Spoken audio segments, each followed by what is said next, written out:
إن عليكم لحافظين كراما كاتبين يعلمون ما تفعلون. صدق الله العلي العظيم وصدق رسوله النبي الأمين الكريم ونحن على ذلك من الشاهدين.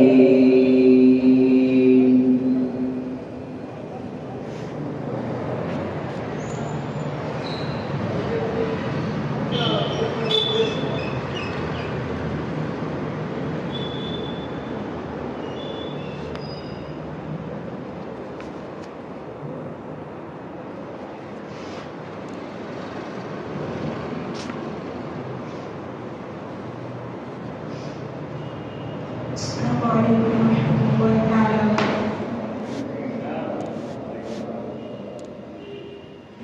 سيدنا عثمان سبيل البرز وجبت الدعاء اللهم صل على سيدنا محمد.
بعد میں کیے ہیں میری آنکھ نے کبھی ایسا حسین چہرہ نہیں دیکھا. حضور کو دیکھ کہہ رہے ہیں وَأَجْمَلُ مِنْكَ لَمْ تَلِدِ النِّسَاءُ، اور اس طرح لڑکا کسی ماں نے نہیں جنا جس طرح آپ ہیں. آپ کا چہرہ، آپ کی جمال، آپ کی خوبصورتی، کوئی ایسا لڑکا پیدا ہوگا اور نہ ہوگا، ہوا ہے نہ ہوگا. تو یہ شاعر ہے حسان بن ثابت. تو حضور کہتے ہیں اے حسان، کیا کچھ عمر کے لیے بھی کچھ کہا ہے آپ نے، کچھ شاعری کی ہے؟ تو حضرت حسان بن ثابت رضی اللہ تعالیٰ حضرت عمر فاروق رضی اللہ تعالیٰ کی شان میں مرتبت کہتے ہیں غار ہرا کے واقعات کو کہتے ہیں. تو یہ حضور کی بھی سنت ہے حضرت منقبت حضرت ابوبکر صدیق رضی اللہ تعالی عنہ پڑھنا چاہیے. ان اللہ وملائکتہ یصلون علی النبی یا ایھا الذین آمنوا صلوا علیہ وسلموا تسلیما. اللهم صل علی سیدنا شفیعنا وحبیبنا ونبینا مولانا محمد وبارک وسلم صلاۃ و سلام علیک یا رسول اللہ صلی اللہ علیہ وسلم. مقام قرب ہے کیسا، مقام قرب ہے کیسا میرے صدیق اکبر کا، مقام قرب ہے کیسا میرے صدیق اکبر کا، نبی کے ساتھ ہے روضہ میرے صدیق اکبر کا. مقام قرب ہے کیسا میرے صدیق اکبر کا، نبی کے ساتھ ہے روضہ میرے صدیق اکبر کا. شیخ اللہ فرمائیں رسولوں اور سارے انبیاء کے بعد میں بے شک، رسولوں اور سارے انبیاء کے بعد میں بے شک ہے سب سے مرتبہ اعلیٰ میرے صدیق اکبر کا، ہے سب سے مرتبہ اعلیٰ میرے صدیق اکبر کا. عمر فاروق عثمان غنی حیدر علی سے بھی، عمر فاروق عثمان غنی حیدر علی سے بھی مقام و مرتبہ بالا میرے صدیق اکبر کا، مقام و مرتبہ بالا میرے صدیق اکبر کا. وہ 10 جن کو حبیب رب نے جنت کی بشارت دی. یہاں پر 10 نام عشر مبشرہ کے لکھے ہوئے، گیٹ سے باہر جب جاتے ہیں آپ دیکھیے مسجد کی جو تنظیم ہے وہ اسی نسبت سے یہاں لگا ہے کہ عشر مبشرہ جو صحابہ جن کو جنت کی خوشخبری زندگی میں دی گئی. حضور نے کہا اے ابو بکر تم بھی جنتی ہو، اے عمر تم بھی جنتی. 10 عشر مبشرہ ہے جن کو جنت کی خوشخبری زندگی میں ہی دی گئی. وہ کہتے ہیں وہ 10 جن کو حبیب رب نے جنت کی بشارت دی ہے، ان میں نام بھی پہلا میرے صدیق اکبر کا ہے، ان میں نام بھی پہلا میرے صدیق اکبر کا. جو خلفائے محمد مصطفیٰ بننے کی باری تھی، یعنی حضور کے بعد خلیفہ کون بنے وہ بتا رہے ہیں. جو خلفائے محمد مصطفیٰ بننے کی باری تھی تو نمبر پہلا ہی آیا میرے صدیق اکبر کا، تو نمبر پہلا ہی آیا میرے صدیق اکبر کا. صحابی 4 پشتیں، صحابی 4 پشتیں، باپ، خود، اولاد اور پوتا. صحابی 4 پشتیں، باپ، خود، اولاد اور پوتا. مبارک ہے نسب کتنا میرے صدیق اکبر کا، مبارک ہے نسب کتنا میرے صدیق اکبر کا. قرآن پاک الاتقا سے ان کو یاد کرتا ہے. قرآن پاک میں بھی حضرت ابوبکر صدیق رضی اللہ تعالیٰ عنہ کا کئی مقامات پر ذکر آیا ہے، شان بیان کی گئی ہے. قرآن پاک الاتقا سے ان کو یاد کرتا ہے. مثالی کیوں نہ ہو تقویٰ میرے صدیق اکبر کا، مثالی کیوں نہ ہو تقویٰ میرے صدیق اکبر کا. رسول اللہ نے معراج کی تصدیق کرنے پر لقب صدیق رکھا میرے صدیق اکبر کا، لقب صدیق رکھا میرے صدیق اکبر کا. آئیے اور بلا تاخیر میں شان سیدنا ابوبکر صدیق رضی اللہ تعالیٰ عنہ بیان کرنے کے لیے میں حضرت علامہ مولانا محبوب عالم رشیدی حفظہ اللہ کو مدعو کرتا ہوں کہ وہ اپنی آواز کے ذریعے سامعین کے دلوں کو منور و مجدہ فرمائیں.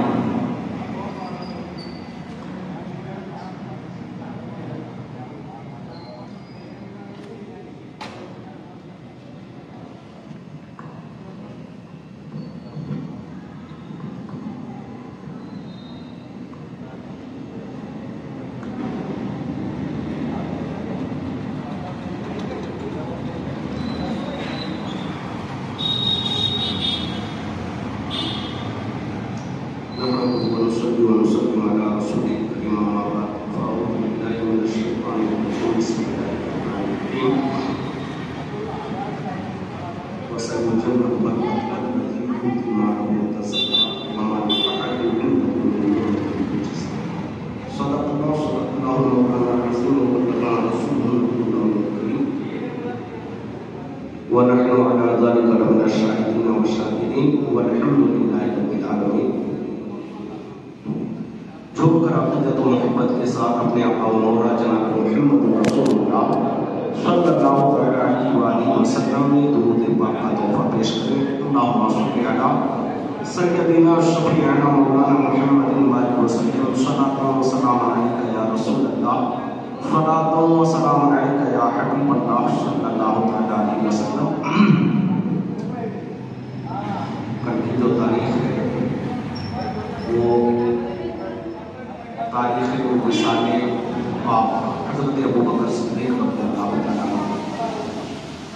اسی مناسبت سے محترم سامعین، ہم نے چند افراد مل کر کے جو اس میں خاص کر مقدم رہے ہیں وہ تنظیم اہل سنت والجماعت، ایک پیشکش اور ایک قدم آگے بڑھانا انہی لوگوں کا ہے کہ ہم ایک حصول برکت کی خاطر اس سارے ثواب کے لیے جو بھی ہمیں فاتحہ تو کرنی ہے، لہٰذا ہم چاہتے ہیں کچھ لمحہ کچھ دیر جو ہے حضرت ابوبکر صدیق رضی اللہ تعالیٰ عنہ کی ذات اقدس سے متعلق آپ کے ذکر سے اپنے آپ کو مشرف کر لیں۔ اس کے بعد پھر حسب دستور فاتحہ خوانی، دعا اور پھر صلاۃ و سلام کا اختتام ہو جائے گا۔ اس کے جو ہے اس میں جو سب سے پہلا کرے اور پہلا سے جاتا ہے وہ تنظیم اہل سنت والجماعت، اس کے بعد پھر ہم سب چونکہ اس محفل میں اس فیض و برکات کے حاصل کرنے میں شامل ہیں تو ہم سب بھی اسی میں ہی شامل ہیں۔ حضرت محترم، یہ معنی نہیں رکھتا ہے کہ مجمع کیسا تھا، یہ معنی نہیں رکھتا ہے کہ محفل کیسی تھی، یہ معنی نہیں رکھتا ہے کہ اس محفل میں جو ہے بولنے والا کیسا تھا، بلکہ معنی یہ رکھتا ہے کہ محفل کس کی تھی۔ جی ہاں، معنی یہ رکھتا ہے ہم غلاموں کے لیے کہ محفل کس کی تھی۔ بلا شبہ ہم اور آپ ابھی جس مقدس ہستی کا ذکر جمیل سننے یا سنانے کی نیت سے یہاں پر موجود ہیں، یہ کائنات میں انبیاء کے بعد سب سے اہم، افضل، اعلیٰ برتر و بالا ہستی وہ حضرت ابوبکر صدیق رضی اللہ تعالیٰ عنہ، جن کی شان اقدس میں اللہ تبارک و تعالیٰ نے جیسا کہ ابھی آپ نے سنا متعدد مقامات پر اللہ نے قرآن میں حضرت ابوبکر صدیق رضی اللہ تعالیٰ عنہ کی ذات کی طرف اشارہ کرتے ہوئے آیت نازل فرمایا۔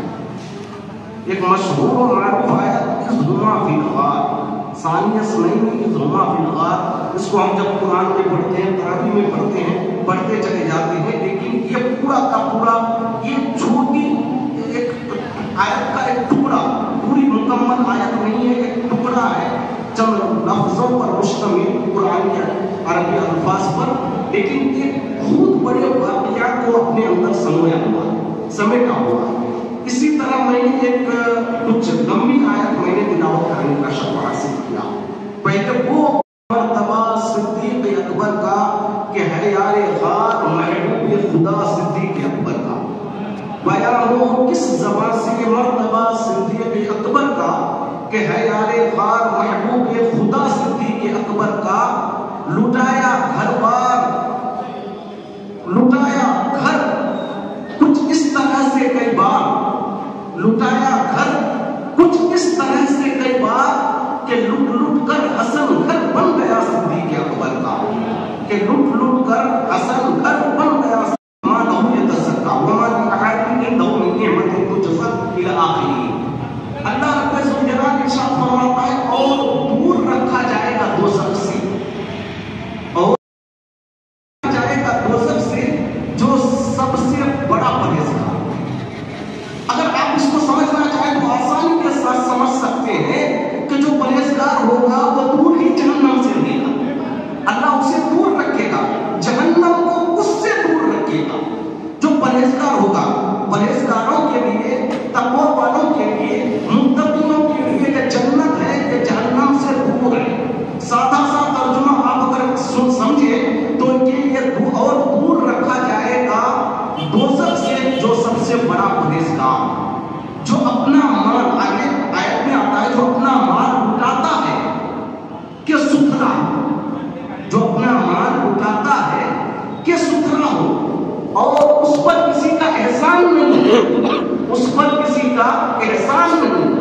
کہ جس کا بدلہ دیا جائے، مگر وہ اللہ کی رضا چاہتا ہے، مگر وہ اللہ کی رضا چاہتا ہے۔ آپ جب قرآن پڑھیں گے اور اس طرح ترجمہ پڑھتے چلے جائیں گے تو آپ کچھ یوں ہی کہ اس میں پرہیزگاروں کا ذکر ہے، بلا شبہ مال اللہ کی راہ میں خرچ کرنے پر مال ستھرا ہوتا ہے۔ ہم زکات کے فوائد سن کے زکات کے بارے میں ہم سماعت کرتے ہیں، پڑھتے ہیں کہ اللہ کی راہ میں مال لٹایا جائے تو مال ستھرا ہوتا ہے، مال میں برکتیں ہوتی ہے، کسی کا احسان جس کا بدلہ وہ اللہ کی رضا چاہتا ہے۔ جب اس آیت مبارکہ درخواست حضرت ابو بکر صدیق رضی اللہ تعالیٰ عنہ کی شان میں نازل ہوئی ہے، اور مفسرین کرام فرماتے ہیں اس آیت مبارکہ کی شان نزول میں کہ حضرت ابو بکر صدیق رضی اللہ تعالیٰ عنہ نے ایک بھاری بڑی قیمت دے کر کے حضرت ابو بکر صدیق حضرت بلال رضی اللہ تعالیٰ عنہ کو خرید کر آزاد کیا۔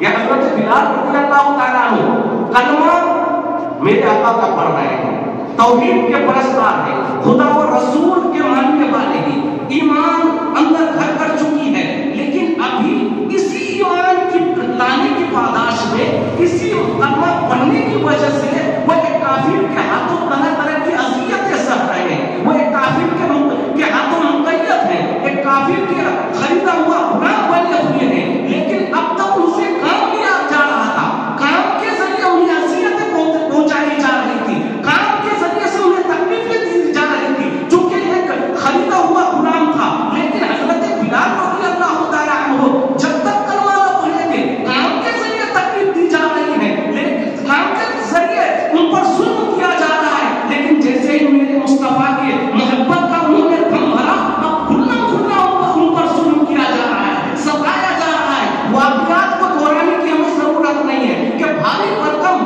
پتھر پیٹھ پر رکھ کر قدم شعلہ آور ریتیلے زمین پر جو ہے مٹا کر گھسیٹا جا رہا ہے، یہاں تک کہ آپ کی کھال نکل جا رہی ہے، آپ کے جسم اطہر مقدس خون سے لہو لہان ہو جاتے ہیں۔ اس طرح کی اذیتیں حضرت بلال رضی اللہ تعالیٰ عنہ کو دی جا رہی ہے۔ حضرت بلال رضی اللہ تعالیٰ عنہ دن رات ظلم کی چکی میں پیسے جا رہے ہیں۔ کوئی ایسا نہیں ہے کہ جو اس کے ظالم اس کے حضرت بلال کے ظالم حاکم کو یا وہ جن کے غلام تھے ان کو جا کر سمجھائے کہ اتنا ظلم نہ کرو، کیونکہ وہ وقت کا سردار تھا، وہ طاقتور تھا، وہ جنگجو تھا، وہ مال و ثروت کا مالک تھا، لیکن اس لیے ظلم کیا جا رہا ہے کہ حضرت بلال نے نبی کا کلمہ پڑھ لیا۔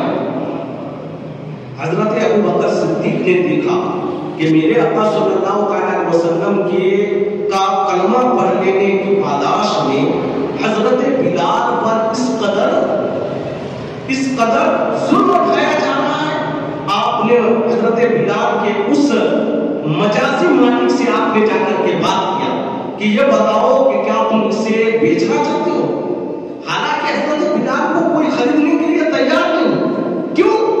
اس لیے کہ یہ غلام ایسا ہے، نہ صورت ہے، نہ شکل ہے، نہ رنگ ہے، نہ ہویا ہے، بس یوں یہ ہمارے لیے جو اس دور کا نظریہ ہے، ورنہ ہمارے لیے تو حضرت بلال کو ہے کہ نہ فلک اچھا ہے، نہ فلک پر ہلال اچھا ہے، نہ بدر اچھا ہے، نہ فلک پر ہلال اچھا ہے، چشمے پینا ہو تو دونوں سے بلال اچھا ہے۔ یہ ہمارا ایمان، یہ ہمارا عقیدہ، یہ ہمارا حسن ظن، یہ ہماری محبتیں حضرت بلال کے تھے۔ لیکن اس دور کا نظریہ میں بتا رہا ہوں، اس سماج کی سوچ کو میں بتا رہا ہوں، اس سماج کی سوچ، اس سماج کا نظریہ یہ ہے کہ اس غلام کو کون خریدے جو کالا کروٹا ہے، نعوذ باللہ بدصورت ہے، بد شکل ہے، کوئی حلیہ نہیں ہے، کوئی پرسنالٹی نہیں ہے، کوئی فکر نہیں ہے، کوئی بناوٹ نہیں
لیکن ظلم ہو رہا ہے، ظلم برابر ہو رہا ہے۔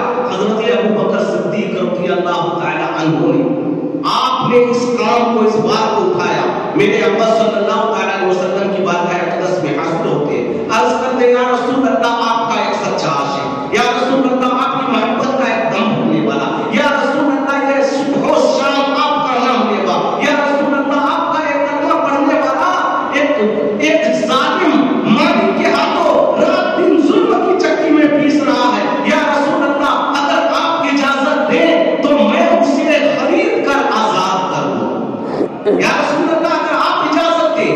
اور یہ سب کیوں ہو رہا تھا کہ اس کے پس پشت پس پردہ بہت ساری حکمتیں۔ حضرت بلال سے ہی پوچھا گیا تھا نا، حضرت بلال سے پوچھا گیا کہ آخر آپ اس طرح ظلم سہتے رہے اور حرف شکایت زبان پر نہ آیا، حرف شکایت زبان پر نہ آیا، محبت کا دم بھرتے رہے، ایک لمحہ کے لیے بھی اپنی زبان کو آپ نے چپ نہیں رکھا۔